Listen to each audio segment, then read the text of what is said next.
Good afternoon to everybody. I'm ErgÜN Lafli from Turkey, and now I will just present our lectures PowerPoint. Let me just try to open it. Yes, there we go. Yes, I hope that you are seeing it.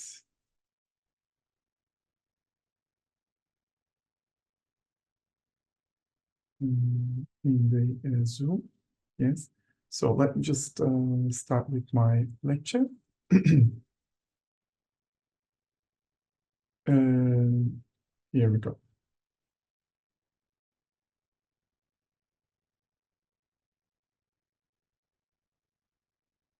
Yes, the title of our lecture is Hadrian, Alexandria Truss, and Erode Atticus. And I will just now show you slides concerning the Herodotus Atticus activities in Asia Minor, especially in the area of Alexandria Truss in northwestern part of Turkey. I'm just trying to open up the text. Yes. So I hope that you are seeing slide number.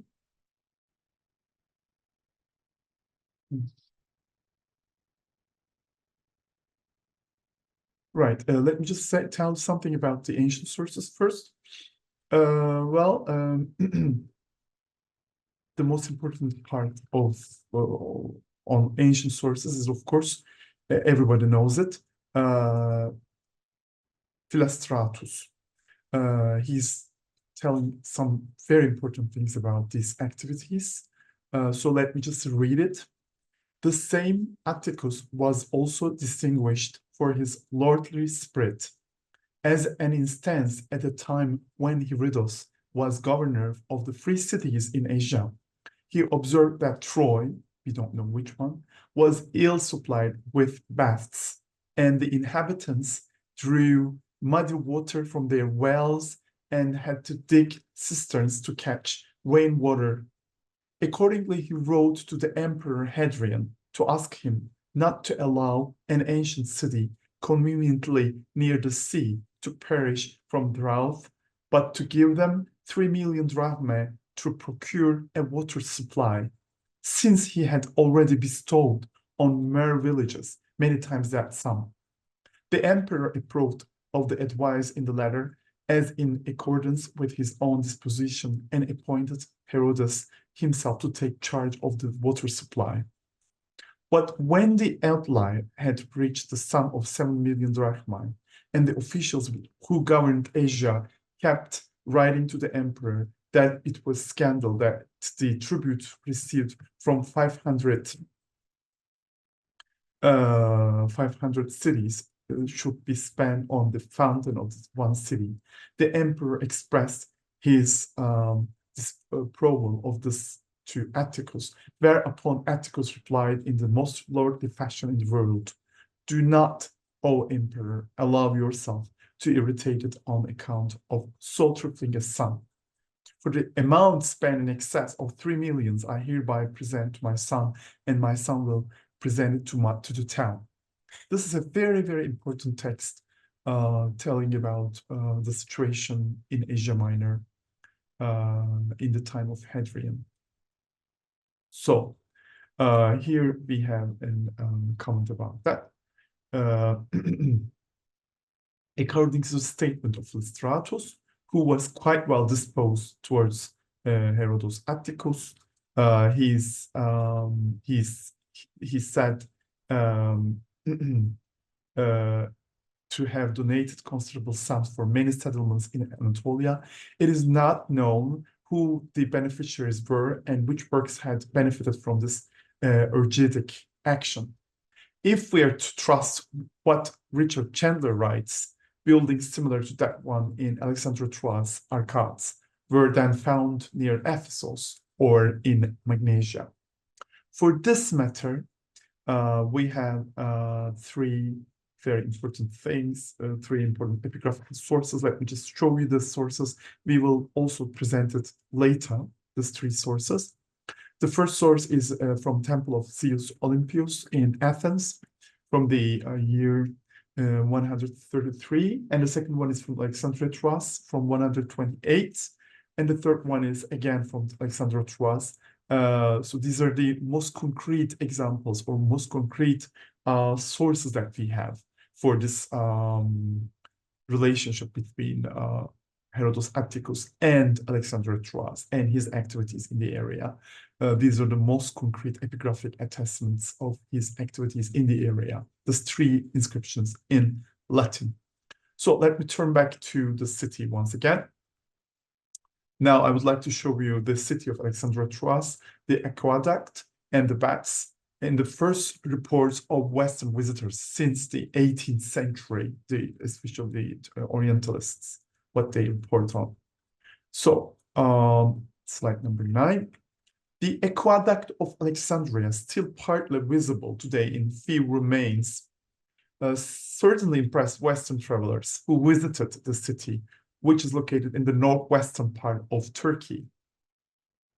Who was the first? The first one was Louis André de Lamy, recorded its presence in the city plan he had drawn in that time, in 1726. The second was 17, here I have the slide of it.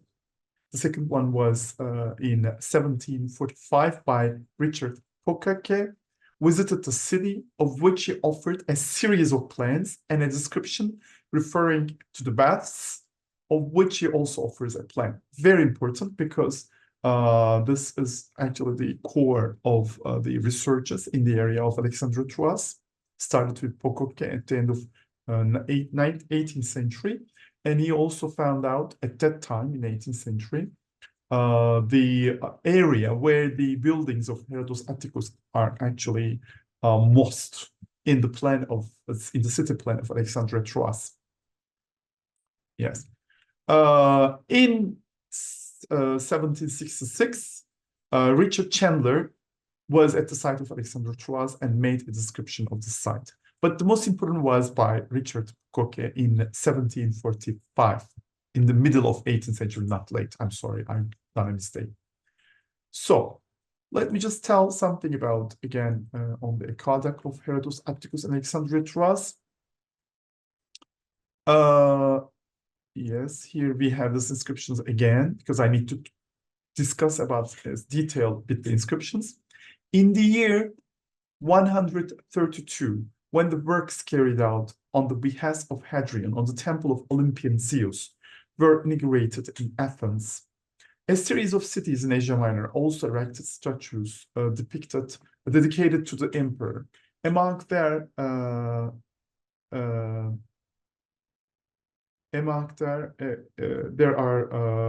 was also Alexandria Troas, of which the inscribed base remains. In it appears a formula that is substantially identical for other bases from Philippi and Antioch, placed in the temple enclosure, probably at the same time. In this formula, the emperor is called Olympian like Zeus, and the benefits, both private and public, towards the dedicating city are remembered. In the case of Alexandria Troas, the 2 legates are Servilius Tutilius Paulus and Vidumius Aulus, otherwise unknown. Here I have slide number 14, exactly, and the other one, slide number 15. Within the city of Alexandria Troas, there were at least 2 statues of Hadrian, of which the inscribed bases remain. One of these was placed in 128 by the Ordo Docunium, and the other in an unspecified year by Nymphidius Sabinus, whose eventual office he held is not indicated. In the latter, Hadrian is remembered with the title of Olympius, which he assumed in Ephesus in 129. So the dating is between the year and 128. This is what the inscriptions say to us about the date of aqueduct. According to ancient sources and such epigraphic attestations, a list of monuments erected by these 2 is given in this table that we have done. the aqueducts built by Hadrian and Erode Attico in the cities in Greece, Italy, and Asia Minor. Yes. So let's go back to the aqueduct of Alexandros, now from architectural and ancient historian sites aspects. Herodos Atticus, an Athenian millionaire, Roman consul, famous sophist, friend and teacher of Roman emperors, was one of the best-known figures of the Hadrianic and especially Antonine period. Besides being a philosopher and rhetorician, he was also a politician, of course. His political career in Athens was crowned by the eponymous archbishop in 126. He then moved to Rome, where in 143 he reached the consulate. During the reign of Hadrian, he also held public office in Asia Minor, where he was appointed corrector to control the expenses of the free cities. It is believed that this occurred around 134 and 35, but there is no certain date attested by any ancient sources for this. It is believed it was probably in this capacity that he asked Hadrian, who was in Ephesus in 134 by letter, to provide for the city's water supply facilities. The significant overspending of the planned expenditure provoked a rebuke from Hadrian to Herod's father. This was met with a haughty reply, saying that a rich man would have covered the insignificant overspending for his son present in the city. So let me show you number 18. Cavalier wrote in 1791 that the aqueduct was in this time over a mile long towards the north. In order to carry out his duties as corrector in Asia, Erode Attico must have resided in Ephesus, the capital of the province, at least during the period of 134 and 5, when he obtained funding for the aqueduct from Hadrian. The aqueduct entered north of this eastern gate, arriving about the Baths Gymnasium complex. Another branch descended south towards the Nymphaeon. To the west of it, there was certainly a Castellum Aqua, not yet identified, from which other branches departed, such as the one that went towards the southeast, touching the podium of the Doric temple. So let me just show you the thermae right now. The so-called baths or gymnasium in Alexandros. Clairac saw and described the most spectacular monument, the gymnasium that he sometimes called Grand Palais or Palace of Priam. It is probably offered by Erode Attico, like the neighboring Nymphaeum. Doubtless, both are luxurious additions to initial aqueduct project that caused one of the most famous budget overspendings in Roman antiquity.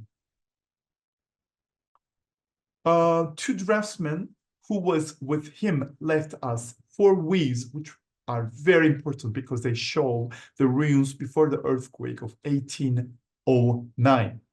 He also gave us a plan surpassed only by that made by Coldway in 1884, which is better, although it contains some errors that the recent one by Klinkot from 2014. Coldway's errors were promptly defected by Smith in 1979, precisely on the basis of comparison with the oldest drawings. Knight Baratta, in his volume on La Bellezza del Bosforo, the beauties of the Bosporus, published in 1841 in Italian, recalls the structure to which the aqueduct was connected at the northeast corner.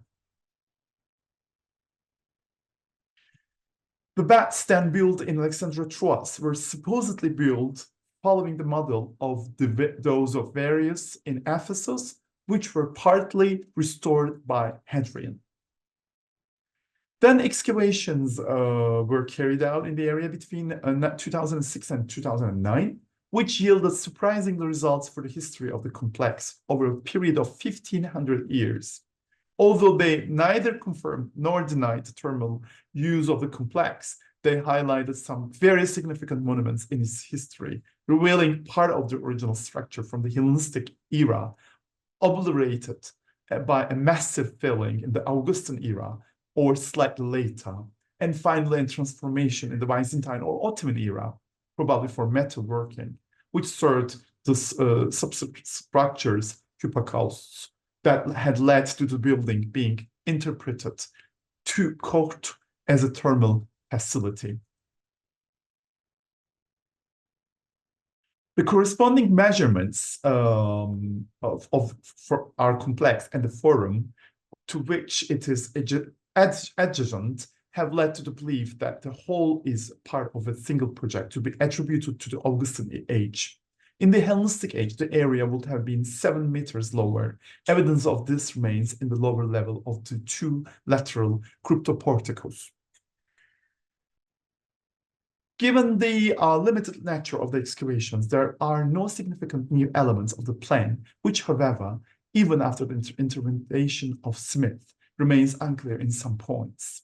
The excavators, let me show you the next slide.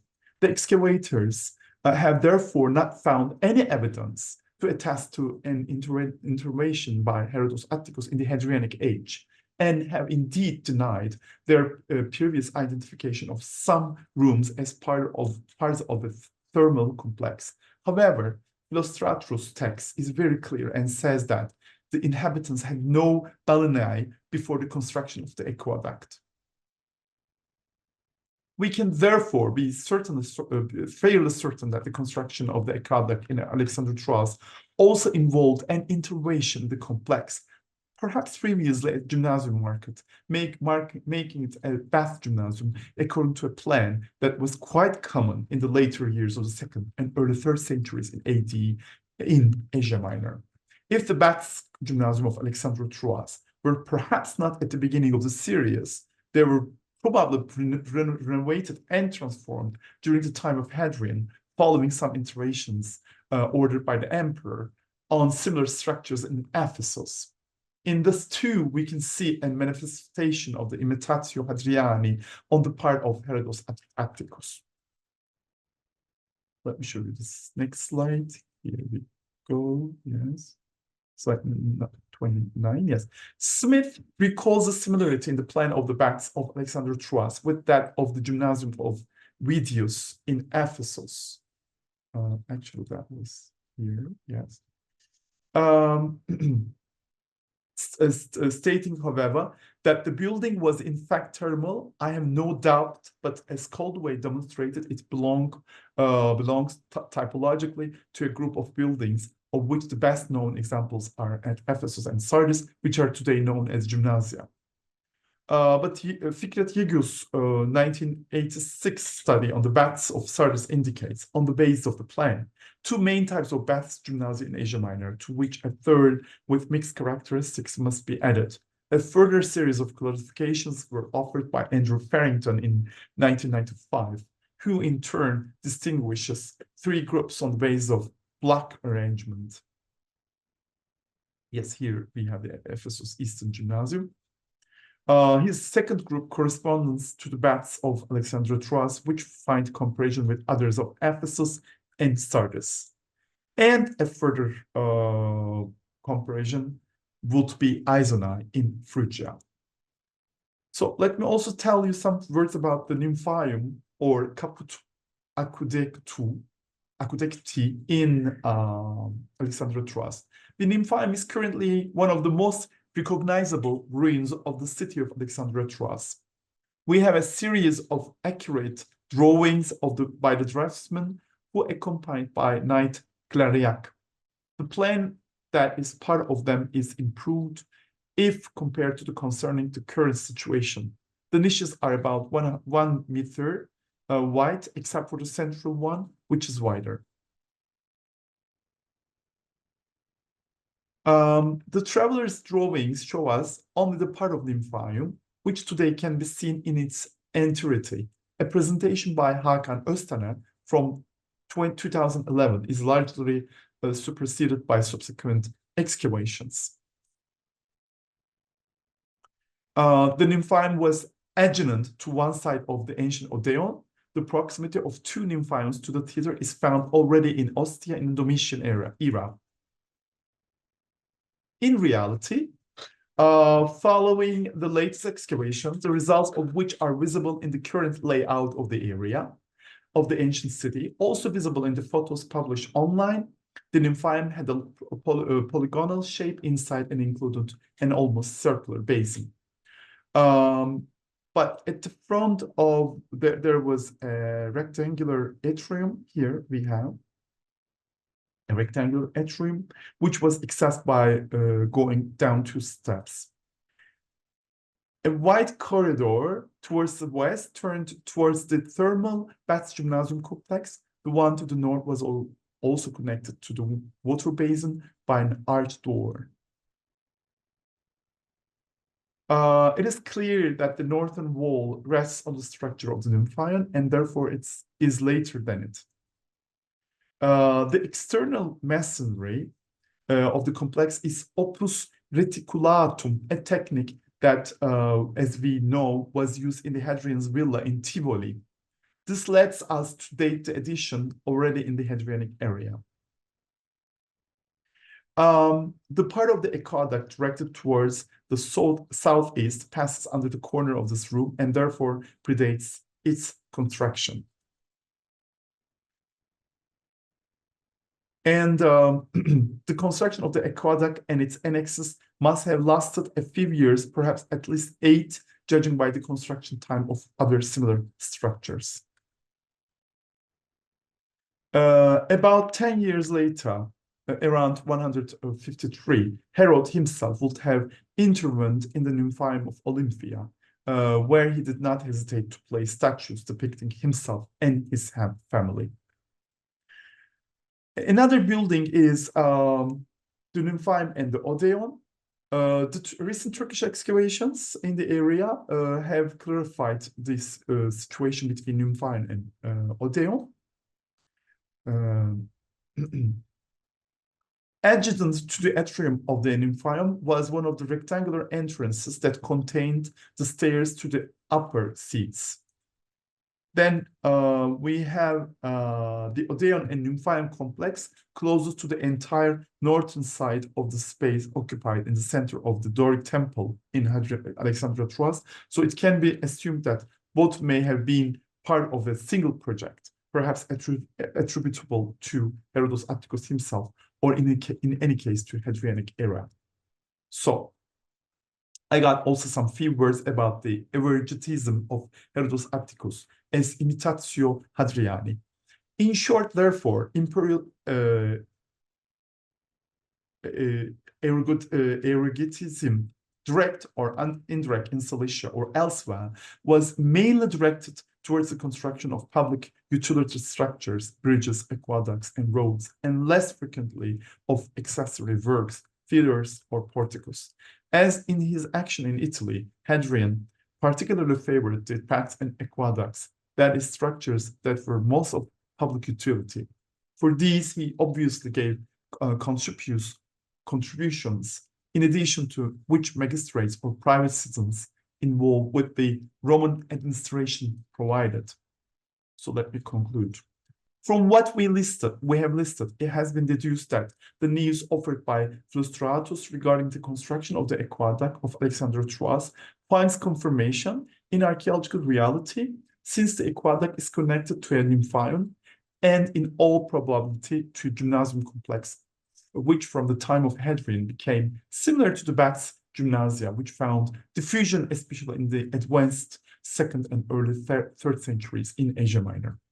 We have offered a description of the nymphaion based on what we have seen today in the area of ancient city after the recent excavations after 2011. The work probably began when Herode Atticus was appointed corrector. In the capacity, he was able to reside in Ephesus and have contact with Hadrian when the latter visited the city once again. In fact, it is commonly believed that the works carried out in Alexandria Troas begin in 134 or 5. The plan of the thermal baths gymnasium of Alexandria Troas has been traced back to the other buildings in Ephesus on which Hadrian intervened. If this is true, Herode Atticus would have used design schemes already used by the emperors. In the Vita Hadriani of the Historia Augusta, it is expressly said that the emperor in omnibus pena urbibus aliquid edificavit, and further on, cum opera ubic infinitive dicisit. Herodotus Atticus would have Hadrian not only in the interventions in Alexander Trust, but also in other cities, as Stratus indicates, without, however, offering more precise data. Like Hadrian, his interventions were carried out, especially in the context of Etruscan structures. In them, private eruditalism was manifested, according to a tendency largely favored by the emperors, in particular by Hadrian. So I would like to thank you very much for your attention and wish you a great conference.